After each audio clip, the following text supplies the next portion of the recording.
Salut, c'est Trado, je suis content de vous retrouver pour la mise à jour de l'indice parisien. Très mauvaise séance aujourd'hui où on abandonne 0,8% et la raison est à chercher du côté des États-Unis, encore une fois malheureusement, puisque d'une part, M. Trump s'est targué d'avancées significatives sur le dossier sino-américain dont les Chinois ne se sont absolument pas fait l'écho. Donc du coup, ça remet en cause un petit peu tout ce qu'il dit et puis surtout l'inversion des taux aux États-Unis. Les taux longs sont normalement beaucoup plus élevés que les taux courts, hein, et là c'est l'inverse.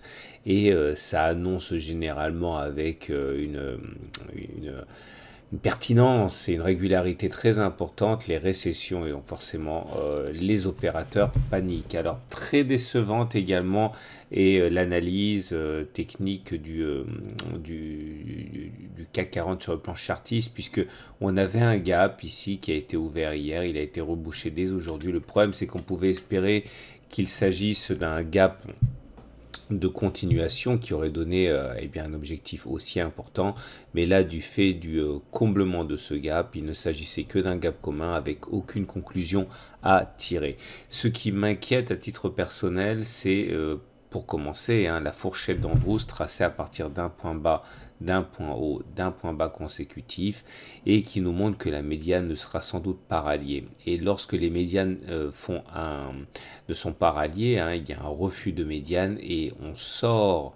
Lorsque l'on sort de la fourchette d'Andrews, l'objectif est alors d'aller chercher le contact avec la demi-droite pivot 1, pivot 3, ça voudrait dire aller chercher tout simplement les plus bas récents de 4897. Alors je fais un petit peu de fiction puisque pour l'instant on est toujours dans la fourchette d'Andrews, mais statistiquement on est bon pour un retest des plus bas si on sort de cette fourchette d'Andrews, et c'est forcément très décevant, et c'est encore une fois hein, les mauvais fondamentaux du côté des États-Unis qui l'expliquent.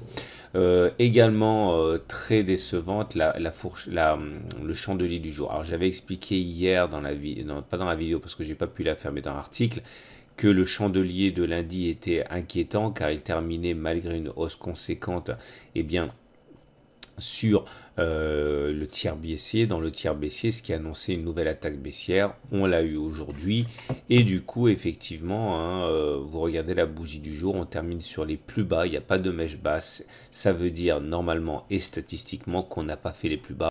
Et quand on sait que les États-Unis, les indices US sont en train de perdre près de 1%, on se dit que le scénario de la cassure de la fourchette d'Andrews par le bas sans ralliement de médiane est dans les tuyaux. On regarde maintenant l'analyse technique du CAC 40. Et l'analyse technique du CAC 40 est inquiétante, d'abord parce qu'on clôture en dessous de la moyenne mobile à 20 séances descendantes, ce qui nous met dans une situation de tendance baissière, hein, comme ça a été le cas ici. Vous voyez, on est sorti, on est au-dessus de la M20, on a réintégré derrière, badaboum, donc c'est pas rassurant.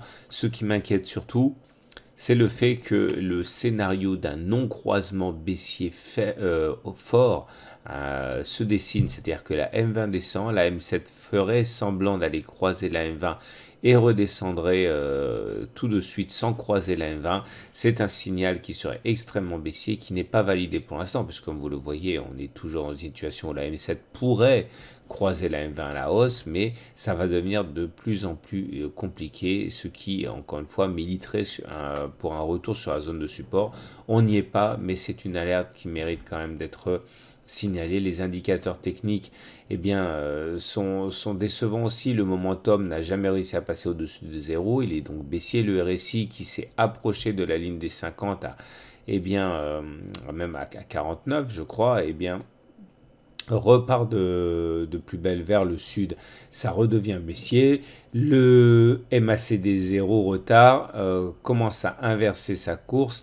Alors c'est pas tout à fait vrai parce qu'il est surtout à plat, mais on se rapproche dangereusement du signal qui donnerait éventuellement un croisement ici, hein, vous avez vu ce qu'a donné le précédent, ce serait inquiétant aussi. La moralité de l'histoire, c'est que tout s'est dégradé en l'espace d'une séance et les espoirs de ralliement des 5150, 5170 sont sans doute douchés. Alors le plus décevant, c'est sans doute l'Ishimoku, mais là aussi rien n'est joué. Je vous avais expliqué que en cassant l'oblique noire, ici la lagging span offrait quand même les coups des franches au CAC 40 pour aller de l'avant. C'était sans compter la Tenkan qui en deuxième rideau défensif a pulvérisé les espoirs haussiers. Et donc on se retrouve finalement dans une situation où les espoirs sont permis parce qu'on est toujours au-dessus de l'oblique noire, mais ça devient de plus en plus compliqué maintenant qu'on est repassé en dessous de la Kijun et qu'on est repassé en dessous de la Tenkan. Voilà, donc c'est une séance assez terne, assez décevante. Je vous invite à aller sur le site pour regarder la matrice de trading pour demain et le texte d'approfondissement. Voilà, et également aussi, je vous invite à regarder le webinaire que j'ai commis la semaine dernière sur la façon la plus élémentaire, la plus efficace sans doute de démarrer lorsque l'on veut faire des plans de trading qui fonctionnent. Je vous invite à regarder ce webinaire en 20 minutes. Vous allez peut-être vous rendre compte pourquoi vous n'arrivez pas à établir des plans de trading qui fonctionnent. Voilà, je vous souhaite une très bonne journée et je vous dis à demain pour la mise à jour.